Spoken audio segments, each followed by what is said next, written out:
Hello, good morning. Good morning. Good morning. Ikaw. Aba. Yan si Madonna. Madonna na pangalan niya.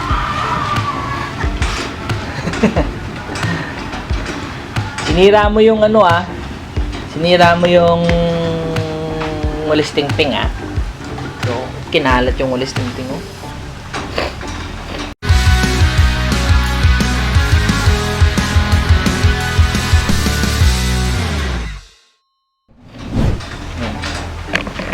Ayun mga kaligwas, good morning. At ayun, welcome ulit sa aking channel. Kamusta sa inyo lahat? At ito, dito na naman tayo sa aking mga alaga at bagong panibagong araw na naman, panibagong sa pag-aasikaso at panibagong pagpapakain na naman sa ating mga alaga. So, ayun, mga kaligwas, bago tayo magsimula, ayun, kung di ka pa nakasubscribe sa aking channel, click mo na yung subscribe button and wag mo na rin kalimutan din na i-click din yung notification bell. So, ayun. So, ayun, mga kaligwas, no? Dito tayo. Magpapakita lang ako sa inyo na, ayun, punta tayo sa topic natin for today. Ayan, may bago tayong item uli. Panibagong item na naman na dumating dito sa ating mga alaga. Bagong papakain at bagong katipiran na naman. So, eto. Ayan. Sapal ng nyug. Ayan. Kabili kami ng sapal ng nyug nung nakaraan. Actually, hindi lang ito. Marami to yung nabili namin nung nakaraan. So, nakaraan. Nung kahapon basta dito sa video, kahapon namin nabili to. Itong sapal ng nyug. Papakain ko ngayon sa mga manok. At ihalo ko din sa pagkain din ng baboy. Ayun, sapal ng ng nyug. Actually, nabili namin to. Hindi lang ganito karami to yung nabili namin. Nabili namin to na 40 pesos. So, isang bag siya na na malaki. Yung nabili namin, inuwi namin dito kapag galing sa Urdaneta. Kasi may part doon may part doon sa Urdaneta na mga nagbebenta lang ng mga nyug tsaka buko. So, nakabili kami sa worth 40 pesos. Marami 'yun. Hindi ko nakunan ng picture, pero ipapakita ko pa sa inyo yung natira doon sa yung stock ko doon sa sa rep. Nilagay nung asawa ko lahat doon sa rep yung mga sapal ng nyug. Ayan, mga kaligwas, isa pa dun sa may share ko sa inyo ngayong araw na to is actually diretso na tayo sa topic. Huwag kayong mahihiyang magtanong dun sa mga isa sa tips or technique dun sa isa sa tips na may bibigay ko sa inyo. Huwag kayong mahihiyang magtanong sa mga nagtitinda ng mga ganito, mga nyug, kung meron silang sapal ng nyug, sapal ng taho. Kasi isa sa makakatulong din sa inyo para makatipid din kayo sa pagpapakain nyo ng mga alaga ninyo. Actually, bago ko ipakain sa mga alaga ko, tinitingnan ko muna, nagse-self-study ako, lalo na doon sa YouTube. So, mas madali tayo makakapag-access about sa mga inaalagaan natin, kung ano ba yung pwedeng ipakain sa kanila, ano pa yung pwedeng idagdag sa pagkain lang, katulad nga yan, yung nyug.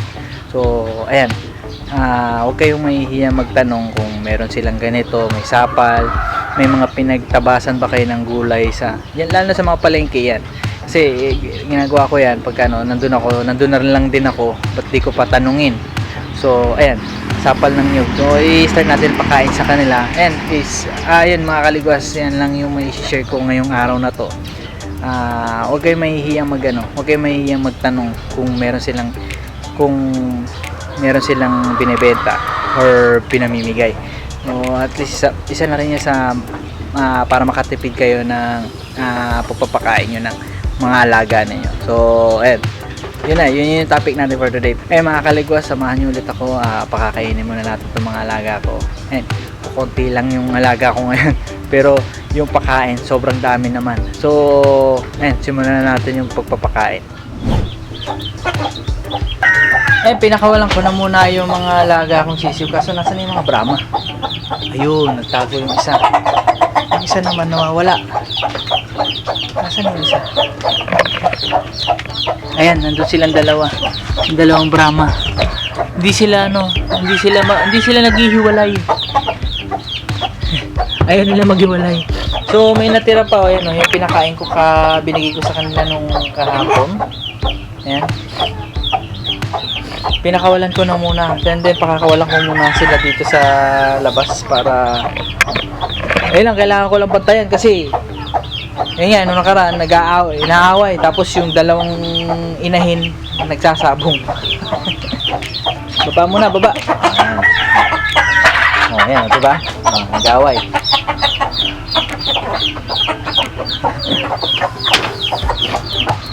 Actually, malaking tulong talaga yung malaking tulong din yung yun nga, yung pag-aralan mo na yung mga about dito sa sa pag-aalaga nung manok. Tsaka doon sa baboy. Sa baboy kasi pang ilang batch ko na yung inaalagaan ko. Ay, pang ilang baboy na yan. Una, yung mestizo native, tapos ito na, yung puro native na inaalagaan ko.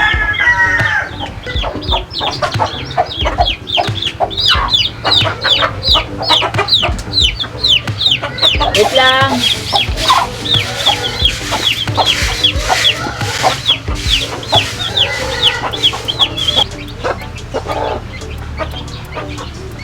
Ay, nakalimutan ko yung kanin ibigay.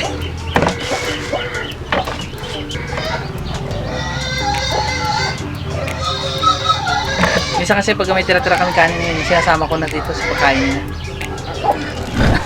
Ligo muna. Tapos kain. Paligo muna natin si Peanut. Si Madonna.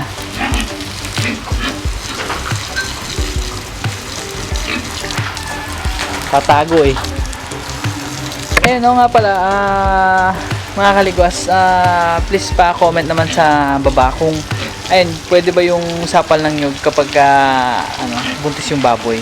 Kasi yun talaga, hindi ko talaga alam kung pwede pakainin ng pakainin ng sapal ng nyug yung native na baboy kapag buntis. Pa-comment na lang sa baba kung pwede yung sapal ng nyug na ipakain habang nagbubuntis yung baboy. Ayaw lumabas na itong baboy na to pagka pinaliliguan.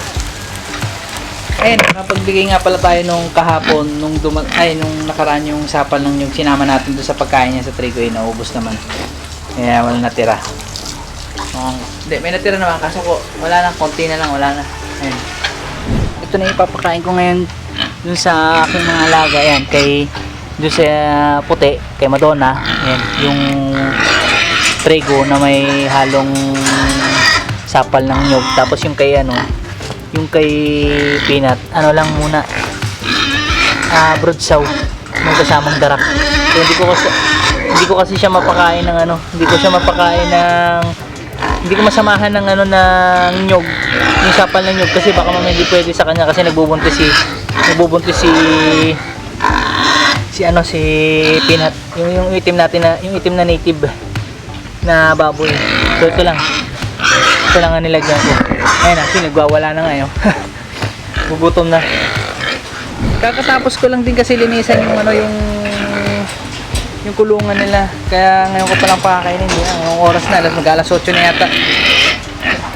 Ayun, lalagyan na natin ng tubig.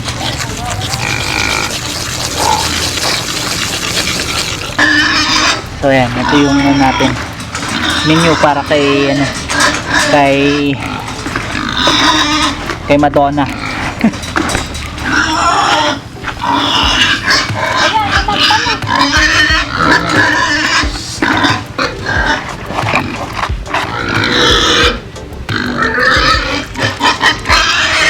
Ay, kumakain na yung dalawa.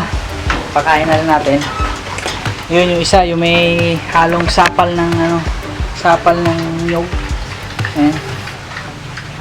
Kunti na lang, malapit na mga ilang buwan. Mga anak. So yun mga kaligwas, natapos na natin nasikasuhin yung mga alaga kong hayop. At ito na. Ayun pa ba sabihin ko. Ayun. So mga kaligwas, yun lang yung sa ngayon yung ma-share ko sa inyo ngayon. At ayun yung mga pala may share nga pala ko na isa sa mga Bible verse na nandun na lang sa description. Tingnan nyo na lang doon sa baba. Sana yun lang muna yung topic natin for today. Yan. So, ayun, sana may natutunan na naman kayo ngayong araw na to at pati na rin ako may natutunan at may natutunan na naman din ako itong araw na to. At so mga kaligwas, kung hindi ka pa nakasubscribe sa akin channel, i-click mo na yung subscribe button and huwag mo na rin kalimutan din na i-click din yung notification bell para updated ka sa bagong videos and vlog na i-upload ko dito sa aking channel. So, ayun, hanggang dito na lang muna uli. Ito uli, si Choice ng Buhay Probinsya. At ayan, kung ano meron, dito matututo ka. So, mga kaligwas, see you on my next vlog. Bye bye and God bless sa inyo lahat.